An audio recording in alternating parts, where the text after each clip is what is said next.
Hi, everybody. Welcome to Ryan Holsapple, Transformational Facilitator. I'm Ryan Holsapple, and this is the podcast where I focus on human growth and transformation. And we take a look at various psychological approaches and methodologies that help us understand the psyche and how to work with life and how to live in a more meaningful way. It's all about self-discovery and looking within. Today I have for you a guest, Katie Asmus. She is a licensed practitioner and she has a somatic focus. She's an expert in understanding the body, how we process through experience and emotion. And on this podcast, we specifically focus on understanding traumatic experience and the healing process. She teaches workshops, trainings, and works with tons of clients. She's very successful here in Colorado.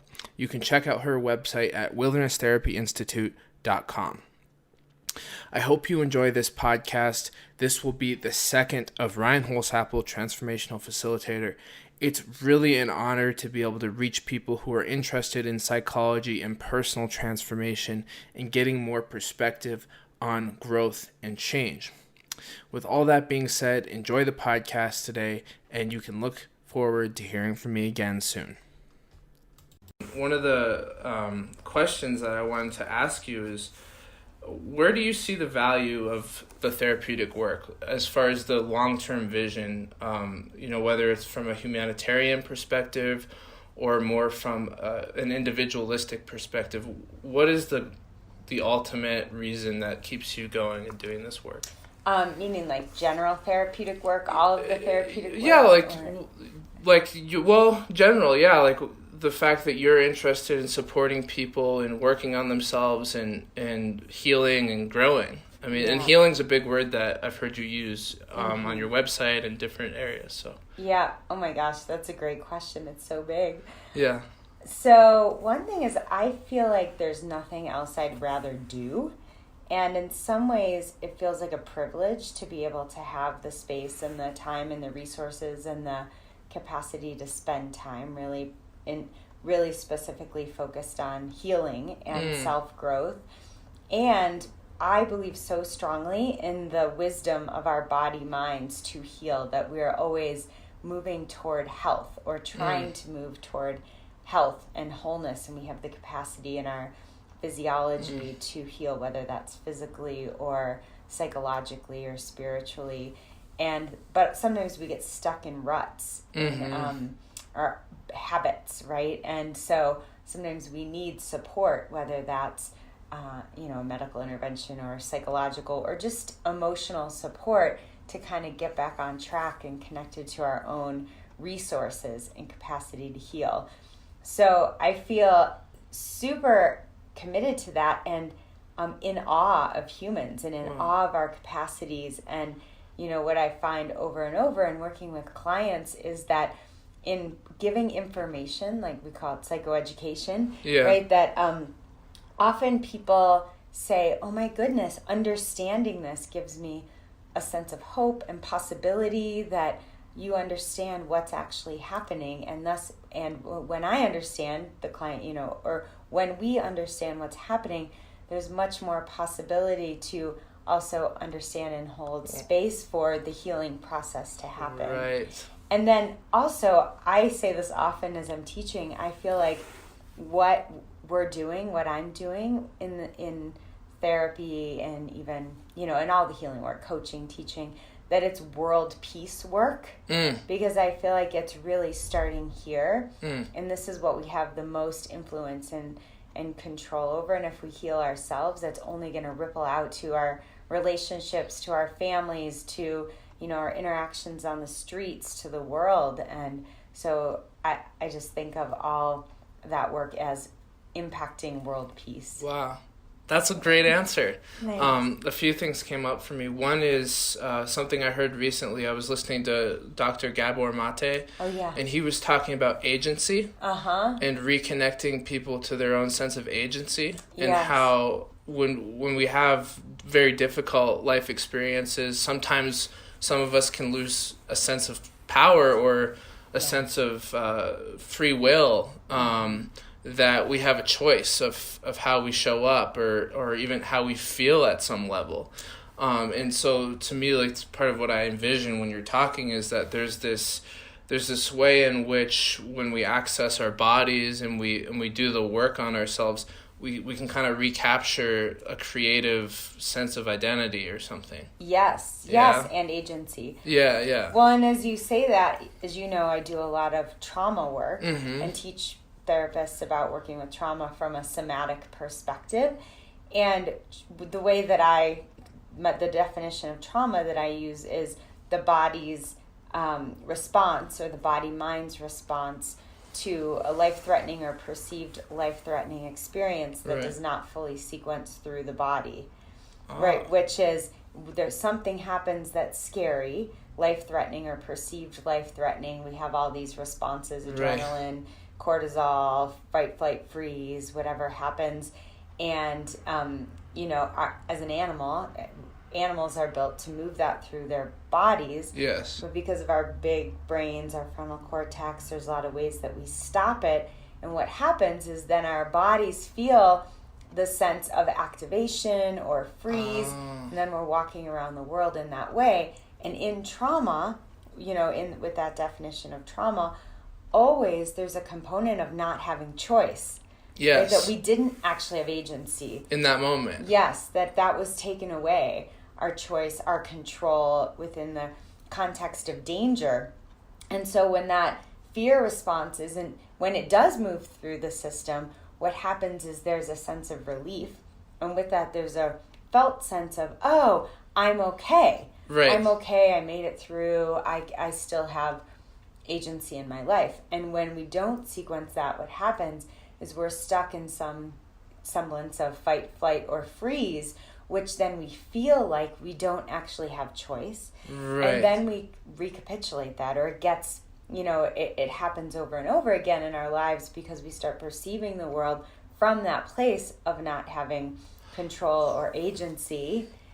Yes. And then that just gets reinforced. Oh, I don't have control over my life. So it's all very interconnected. It's so interesting how there's these pivotal moments in people's lives, whether it's, capital T trauma or, other things that may not seem so significant but are still maybe traumatizing. Right. In these moments, whether, it's abuse or emotional confrontations or just deep personal feelings or whatever it would be.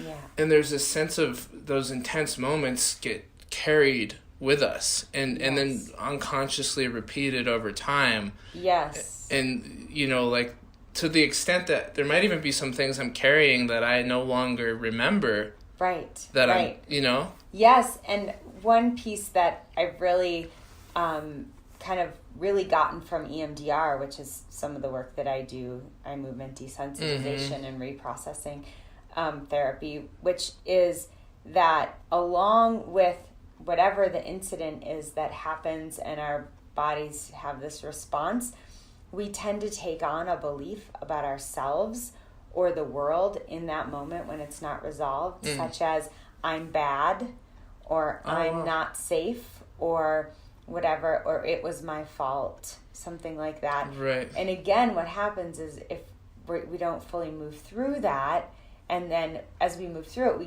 have often another perspective, like I was in the wrong place at the wrong time, or I'm okay, this didn't happen to me because of who I am. Yes.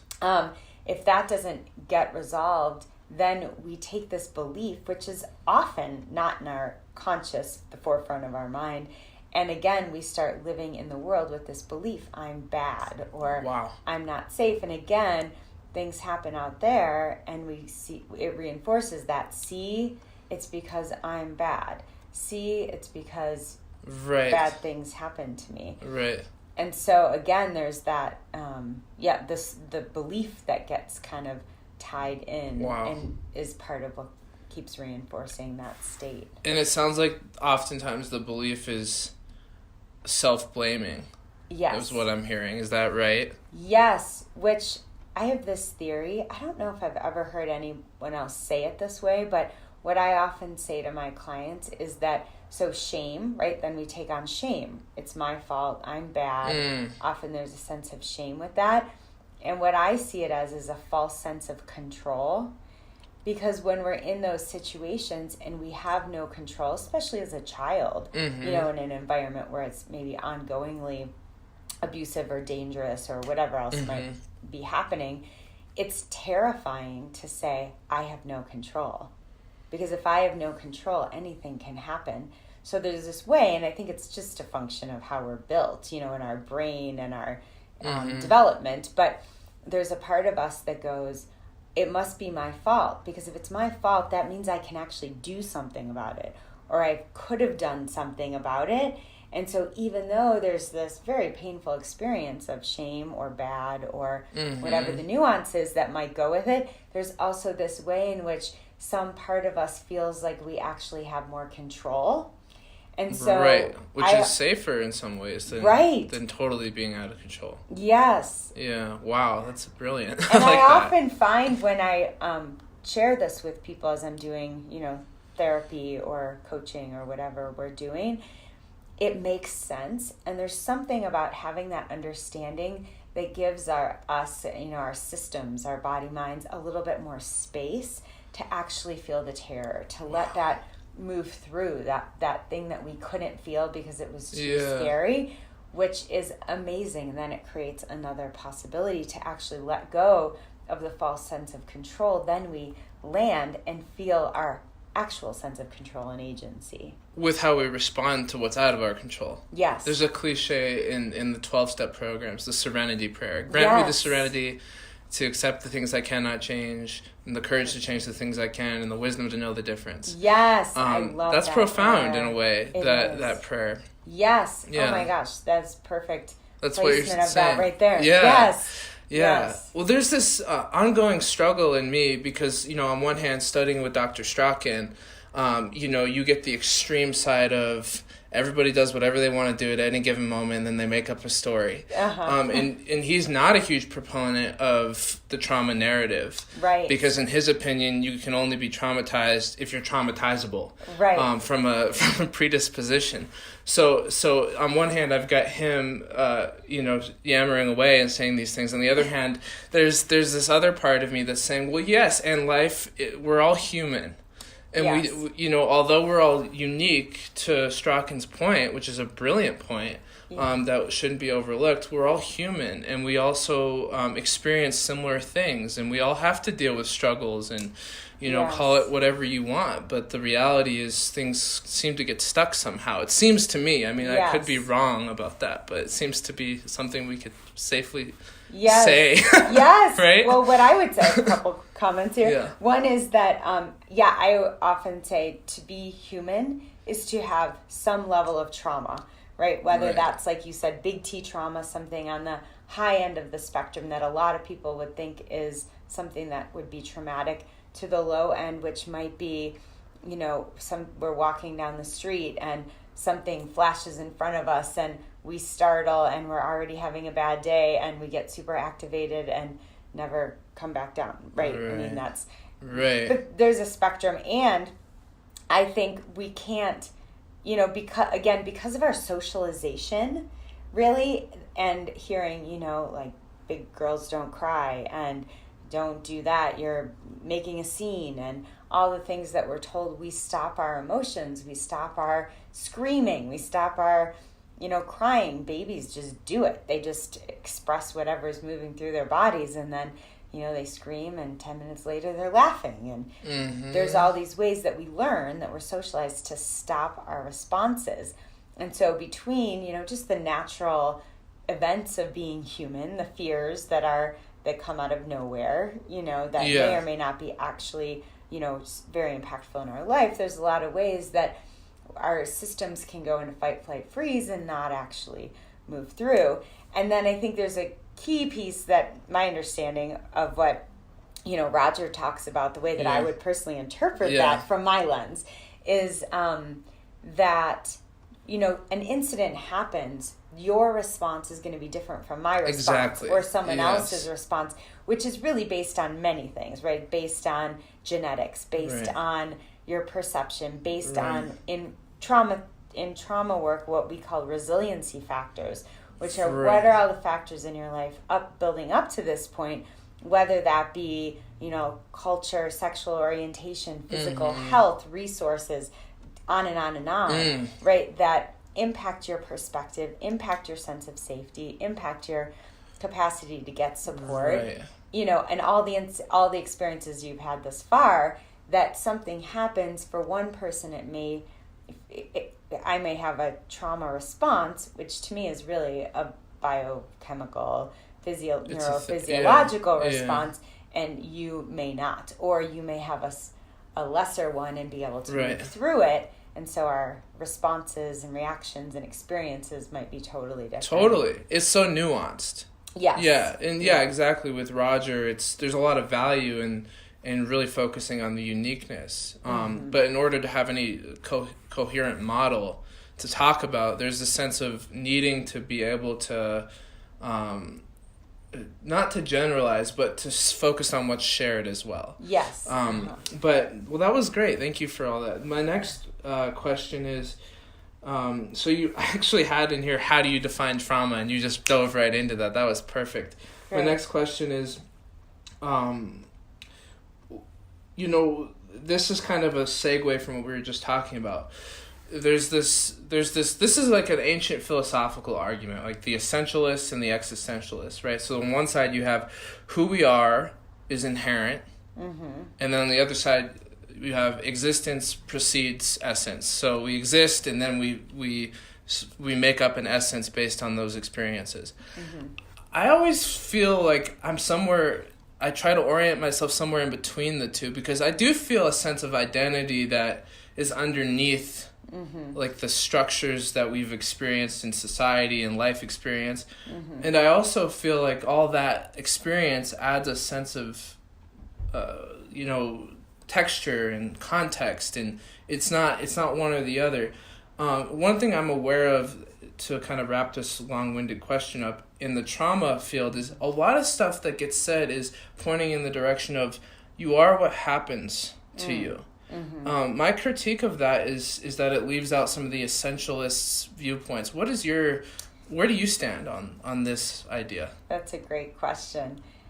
In the middle, okay. I would say. So I feel like I have been studying officially and non-officially humans most of my life, right? And because I love humans, and I'm so curious about why we are how we are, and how and why we do what we do, and what's our motivation. And it's one of the most fascinating things of my life.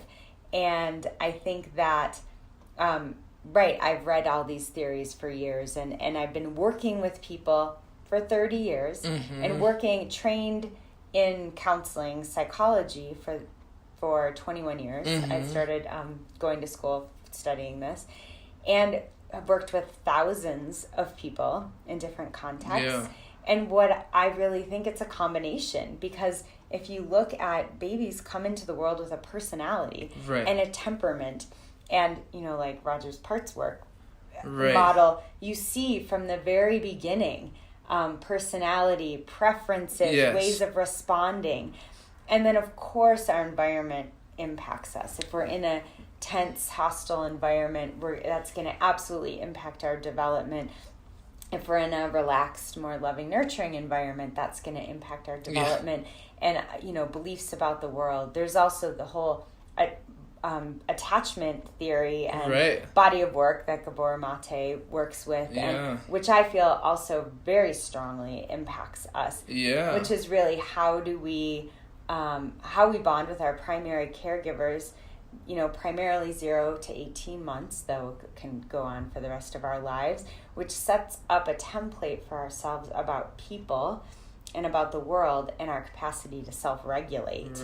Which is really significant, because as that gets set up, our capacity to self-regulate, which again, some people come into the world with more capacity to self-regulate, and others don't, right? There's like colicky babies, and they say easygoing, whatever, the different words that are used, but and then impacted by our caregivers, then later in life, when we experience stress, Right. that's going to be on top of all these other experiences, our development, which again is a combination of both how we came into the world and then all of the experiences that have impacted us.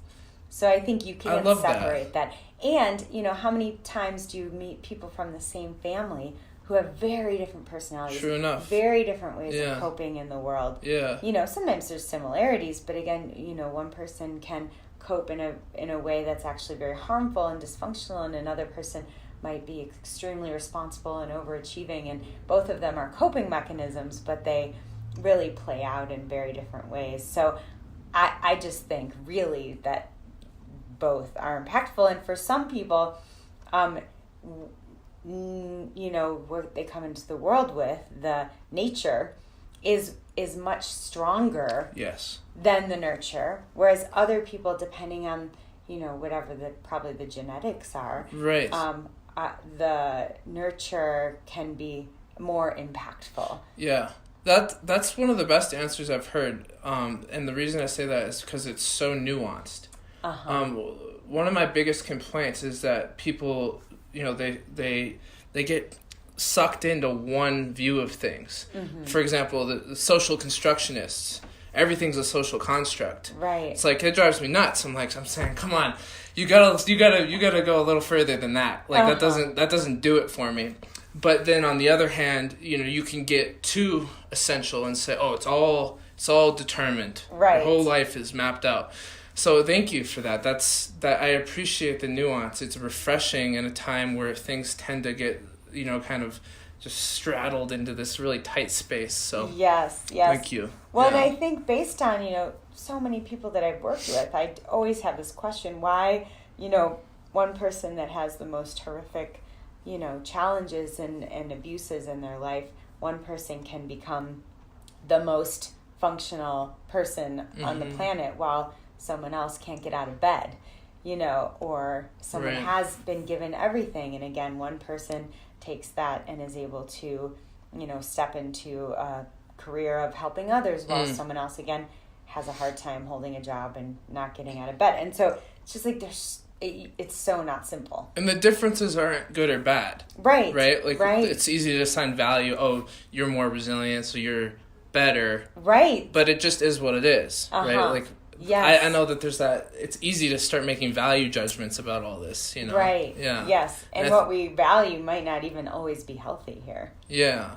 Which kind of is another segue here. Like, one of the things I've noticed in any type of facilitation or therapeutic work is the ability to separate a little bit from the value judgments creates some space. What is your experience with value and shame and doing personal work with people? Yeah, I tend to lean more toward curiosity. Right. And hearing the person's experience. Like, what is this like for you? Because just like I was talking about with something that's scary happens, you're going to respond differently than I'm going to respond. Yeah. Your perception's going to be different from my perception.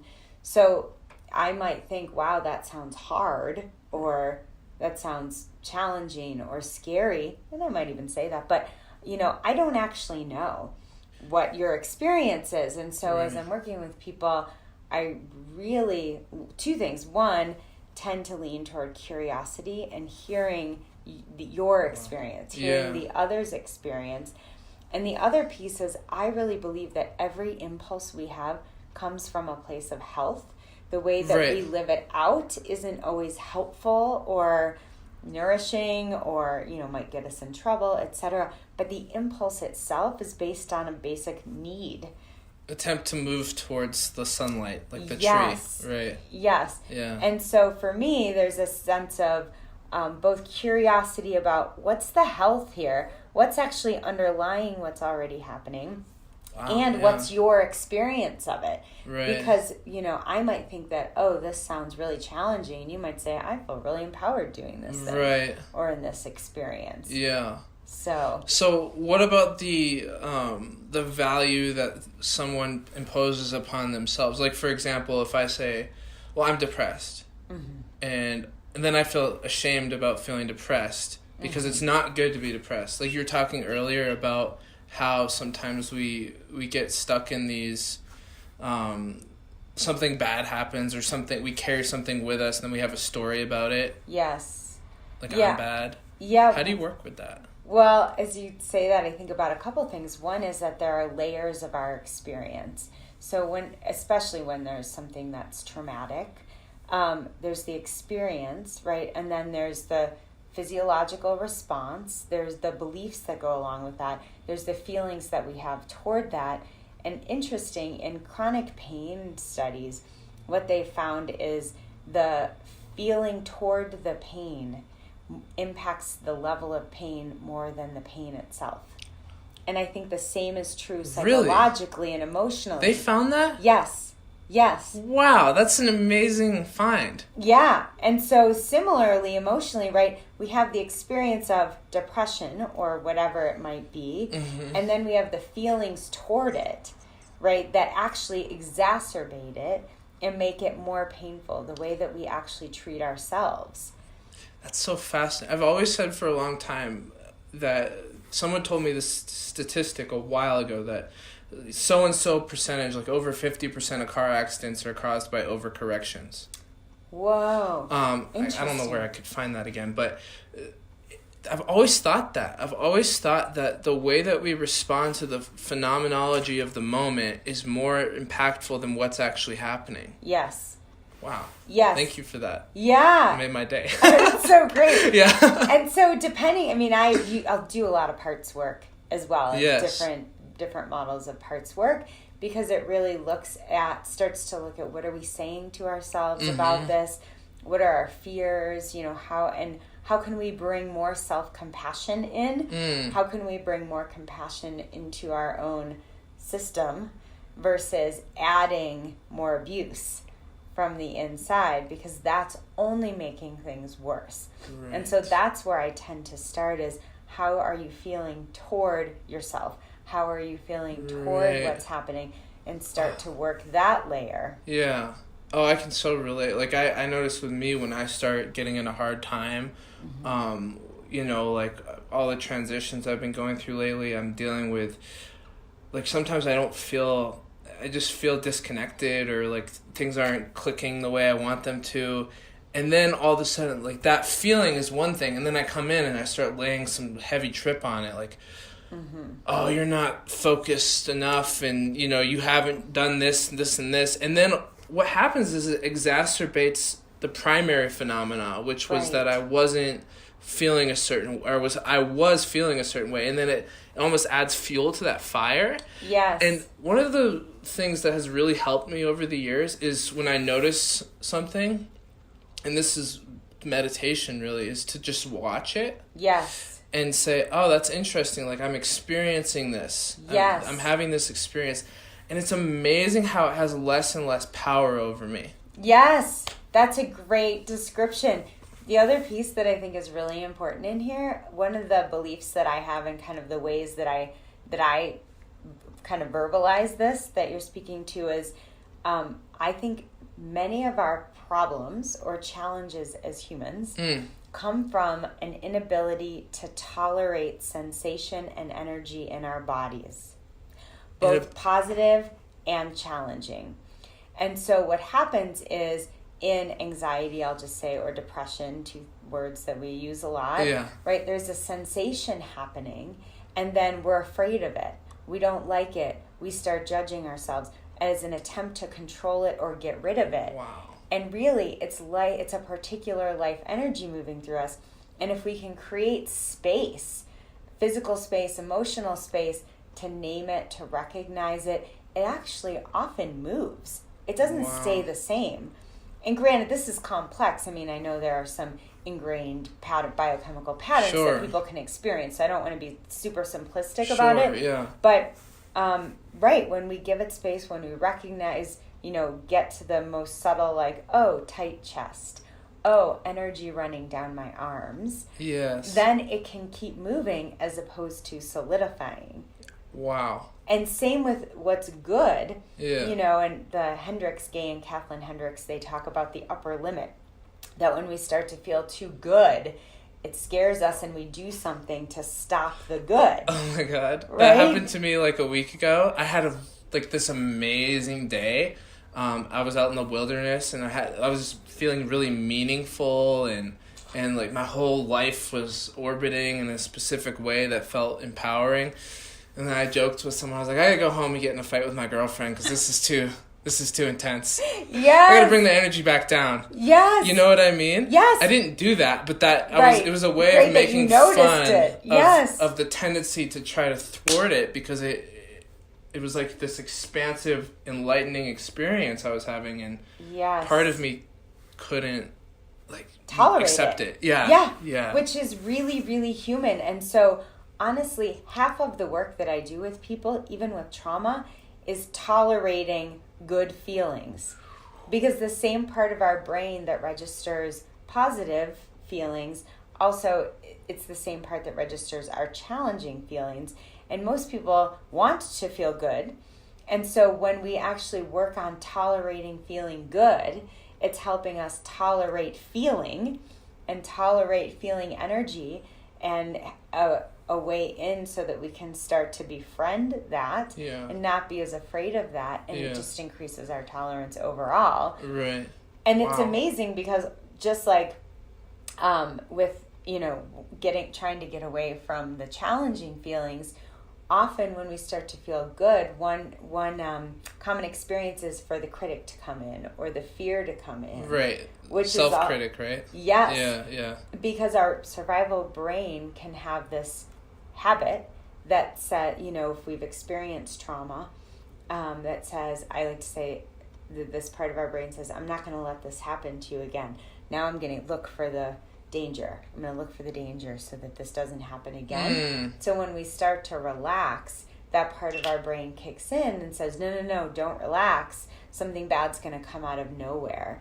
And so the work around tolerating good is actually profound and is a way that also often illuminates that habit. And then even again in this psychoeducation, sharing this piece with people go, oh, that actually feels true. I think that is what is happening. Right. And then there's more choice to be able to recognize it and say, oh, I don't have to believe that voice. Maybe there is actually nothing bad happening right now. And right now I can actually let myself relax. Wow. Which then there's more space to start to introduce that experience into our system. It's incredible. It's incredible work that you're doing and so needed. I think when we look at the way that we're being stimulated as a society, right, as individuals, at least around here, in the West, very technological. Yeah. Very stagnant at times. There's not a lot of connection to the body. There's a lot going on in the mind and in certain parts of the brain, but there's this connection to the somatic experience of just existing. We're no longer, a lot of us at least, not to make an overgeneralizations, are no longer working the fields or making things or constantly engaged with our bodies and our hands. So it seems to lead to this place where we need to reconnect. Yes, I would totally agree with that. We get stagnant in our bodies, and then those habitualized patterns get fed, right? And even overstimulation of our nervous systems in a particular way without the movement. And movement is how we shift states. Movement is how we feel our own aliveness and our own capacities and our own agency. Coming back to the agency, we feel it from the inside out. It's not just a thought. Yeah, it seems to be prevalent that there's a disconnection from the animal side of living. Yes. Yeah. Yes, it's so true. You could call it instinct or whatever it would be. And it's interesting how in your teaching I've heard you use kind of the analogy of the deer. You're watching the deer get chased by a predator, whether it's a mountain lion or a wolf or whatever it would be. And then you notice that after it gets away, it starts shaking, sequencing through the body all that energy. It's intelligently allowing that to be okay, to pass through. Yes. But then you look at us, that's an instinct that deer is just naturally doing, but we have somehow have we cut it off? Yes, that's what I was speaking to when I was talking about the kind of socialization. Oh, okay. The part of us that says, don't do that, you're going to look weird. Control yourself. Oh, I see. Don't, like, you're okay. You know, the ways that we have learned, you know, don't actually express yourself because there's a problem with that. Right. And we internalize that. And so we stop it, you know, hold it together. I need to hold it together. I need to go into work. Whatever it is, we then can actually bypass or inhibit our natural physiological response. Right. Whereas if we, again, this is where psychoeducation is so helpful, when we understand, oh, this is actually healthy, right? When my clients say, oh, I'm shaking generally, you know, when we're doing a piece of work, there's some surprise and fear that goes with that. And inevitably I say, that's great. Right. Actually, that move. This is really good. This is the old fear leaving your body. And when we can know that, there's more acceptance, there's more safety, there's more trust to let this weird thing happen to us, you know, in a way that we might feel out of control. Mm-hmm. To know, oh, this is the wisdom of my body, knowing how to release the adrenaline and the cortisol and the fight, flight, freeze response that just, you know, happened in response to this danger or the perceived danger. Mm-hmm. Yeah, and it seems to me like we're so far away from it right now. As I mean, again, generalizations, but a lot of us are so far away from that kind of primal sense of agency that we need people like you. Right? I mean, we really do. We need people like to you normalize our humanity and our wildness. Right, but you've already, in a lot of ways, you've done this hero's journey or whatever you want to call it, where you've experienced these things, you've trained in these things, but you dove into the fire so that now you can sit in front of someone and say, we can work this. This is a workable thing. Yes. Yeah, that's amazing. Thanks. So yeah, thank you for doing that work. Oh, you're welcome. Well, again, it comes from my passion and curiosity about our humanness. And just, I'm in awe of us and our capacities to heal. And I probably shared this with you before, but, and this was my thesis work, like 20 years ago. And when I learned this, first read Peter Levine's work, Somatic Experiencing, which is really the basis of kind of where my work started, and had this epiphany, you know, as we understand what's happening, then we can allow it to happen and move toward health and healing. And at that point, 20 years ago, I thought, everybody on the planet needs to know this. Yes. And so, you know, interesting, I'll give Peter Levine's books to my friends with kids. Like, he has a book about how to work with kids and trauma for parents and teachers and caregivers. And I just feel like it's almost like the handbook to humanity, you know, the handbook to our physical bodies. And if we knew this, our lives would be a little bit more spacious and compassionate and easeful. Oh my goodness, yeah. It's so strange how, you know, whatever it is, society or rules, regulations, expectations, it does affect the way that we adjust, it seems. Yeah. And we have such false expectations. And I have to say, I feel like our culture and our media has done such a disservice to our expectations of what it means to be a healthy, successful human. Right. And I can't tell you how many people come in and compare themselves to people on Facebook and compare their relationships to the movies. And you know, we don't actually have a lot of really great information and mentoring around the challenges of humanity, of being human. Right. And it's like, well, let's just buy the quick fix, let's cut it off, let's medicate it, let's, you know, and obviously sometimes that's helpful, but there's a million ways to dissociate these days. There's a million ways to not feel our feelings. There's a million ways to distract ourselves. And so but we don't actually get support around just the challenges and normalcy of imperfection of being human. Absolutely. There's a myth that I've subscribed to, and whether it's true or not, I choose to take it on, and that's that everybody at the core of their being has a place inside of them that's connected to an individual sense of purpose, not only purpose, but deep identity and connection. And that the work that I'm passionate about is to find that place and to be able to expand it into our life more and more and more. And I really believe if everybody took that journey on, I mean, we would live in a better world, a much better world. Because I think at that place of deep connection, it does serve all things. It's not purely selfish self-work, right? Like I'm only interested in bettering myself. So to me, turning inward, you know, rather than looking outward for how can I justify my existence, it's looking inward to answer that hard question. Because that's a question at some level we're all asking. Yes. How can I justify the fact that I'm having an experience? You're right. You know? Yes. Yeah. But that's so true, and I feel like so much of what I hear here, you know, in my practice are the shoulds. Yeah. Like, I should feel this way, or I should be living this way, or I should be more like that person, or I should... And that's just not true. We're all so different.